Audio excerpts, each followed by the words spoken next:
Good afternoon, everyone, and welcome to Mountain Harmony Gardening. I'm Kristen, and today we're going to be cleaning up the garden for the final time this season since it has frozen.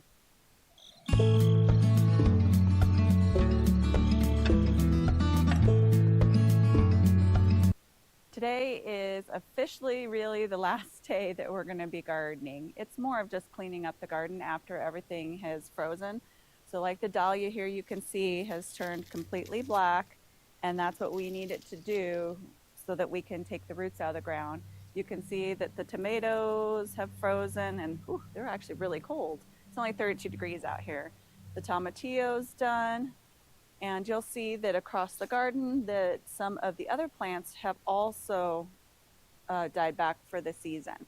But something I wasn't expecting was for the snapdragons to look so good. They actually seem to like the cold weather.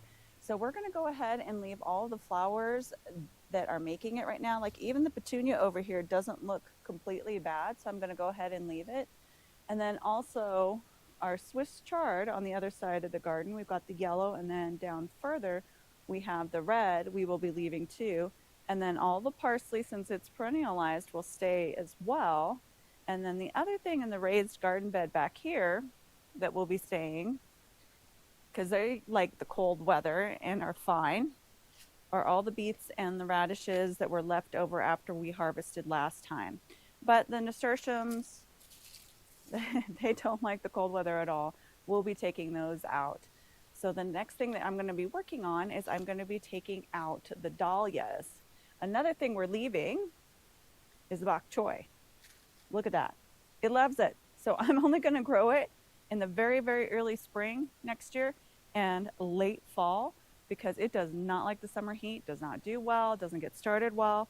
So now that I know that the bok choy likes fall, it'll stay too. So let's get working on those dahlias. I did this process last year, and this dahlia and my other dahlia that I saved, the other one's in the planter, absolutely thrived. So with my new dahlias that I have, I'm going to be doing this for all of them this year. In ground and in the planter, it's the same process. First, we want to take out the stakes. Save any of the clips, because these things are like gold. I use so many of them and I do not want to lose them. Take out the other stake.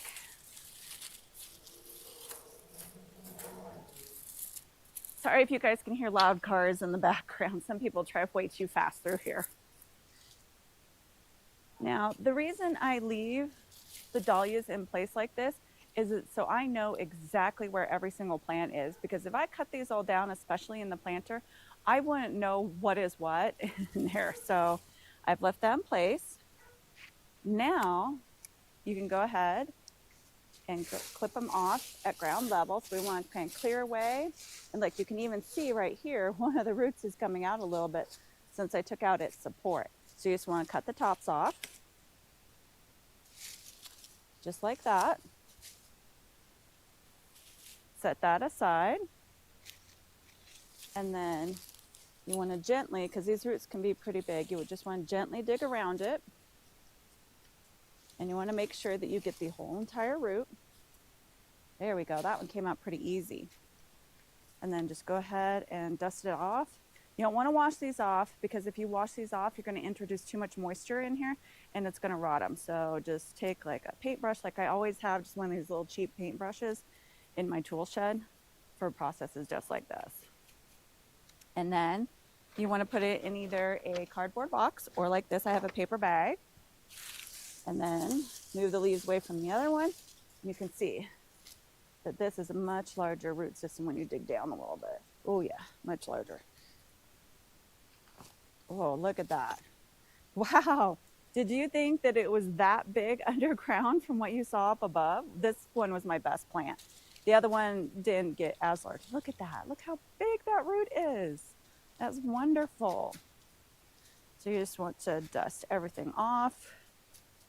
And the one thing about this one that's a little bit different than the other one is because of these long roots, you actually are going to want to cut those off.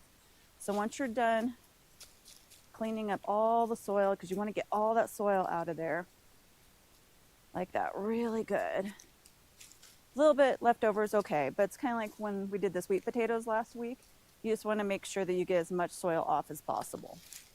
And then you can go ahead and just trim off these roots, because these will grow back next year. It's okay. But you want to help these not rot as much as possible. So the more root, like these little tiny feeder roots that you take out, the better. So you just clean them up a little bit.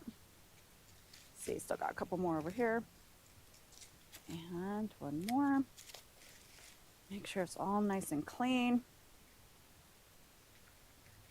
And then there you go. And you just put it in the bag. And what I do is I put these at the back of my closet where it's dark and it's cool.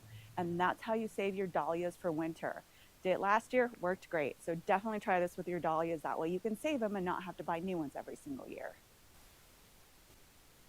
When you're digging up your dahlias, some of the roots might actually fall off and you'll have these little tiny ones.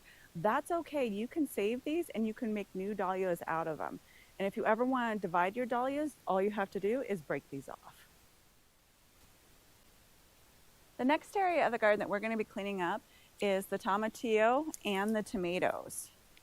And what we do is we just start clipping off the tomato pieces. And I kind of go up to where our clips are at and clip it off. And then that way, when we're done with all this process, what's left is just the tomato clips hanging on the mesh here, and they're much easier to take off.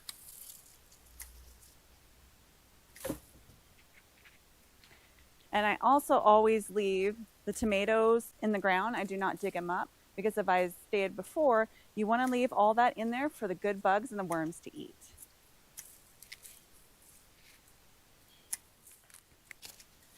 Now that we're pretty much done taking out the tomatoes on this side, you can see that you can now see all of the clips.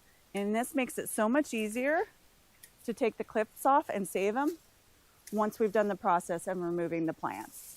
So you just take them off and save them for next year.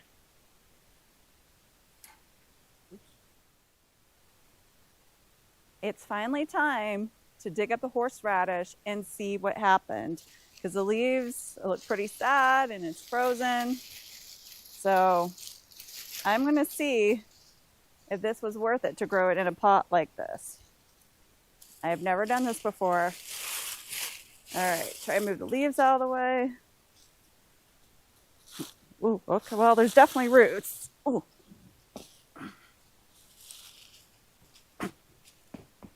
Okay. Well, let's see what we got.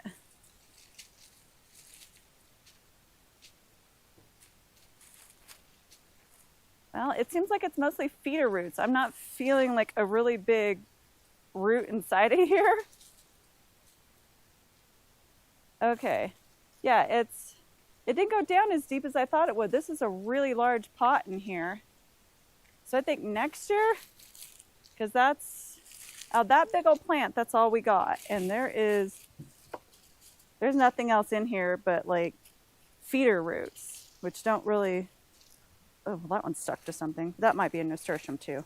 But yeah, so I think next year I'm going to go ahead and put the horseradish in the garden. But it was a beautiful plant to have in the pot during the summertime. Well, that didn't take long at all for us to clean up the garden. You can see that we have taken down all of the tomatoes, and we've cleaned up some of the little pockets. We took out the tomatillo. We cleaned up some of the plants over in the perennialized area. We cleaned up our planter, and we cleaned up where the old greenhouse used to be. Some of the plants that I want to talk about that we are leaving are the marigolds, because these all have seeds inside of them. So if I pick off the head, and I can bring it up to you, when you pop it open, there are all the beautiful seeds inside. And you can just sprinkle these around in your garden, or you could take them inside and save them. And one lucky viewer who wins our subscription giveaway when we get to 500 subscribers will get some of the seeds from my garden. I am going to leave on the tops to these so that whoever wins can tell which flowers, but you will be getting flowers from my garden. Also that I want to talk about is our massive Swiss chard over here. It has perennialized itself. That stalk is massive. I'm going to go ahead and leave it. And I'm also going to leave the other two that I have in the garden because I would really like those to come back because not only do they taste good, they are beautiful. So some people grow these just as ornamentals, but luckily for us, they can be an ornamental and they can taste good. Another thing that I'm also going to be leaving is I'm not taking out our chamomile because we still have some flowers on here, and I'm going to just let the seeds fall into the garden. And also when we took out the tomatillo and the tomatoes, I didn't clean up any of the tomatoes or the tomatillos that fell on the ground because as you saw, the tomatillo that was right here was a volunteer from last year and it did way better than my other tomatillos. So if I get some volunteer plants that come up, because these are all heirloom plants, that's just a benefit for us. We get more food in our garden. So thanks for watching, everyone. I hope this inspired you to go ahead and let some things freeze and then clean them up after they've frozen because they're a little bit easier to clean up. And also go ahead, it's all right to leave some of your plants in the ground and just let them overwinter. Some of them will come back, some of them won't, and some of them will go to seeds. So thanks for watching again. Please don't forget to like, subscribe, share, and comment. Happy gardening, everyone.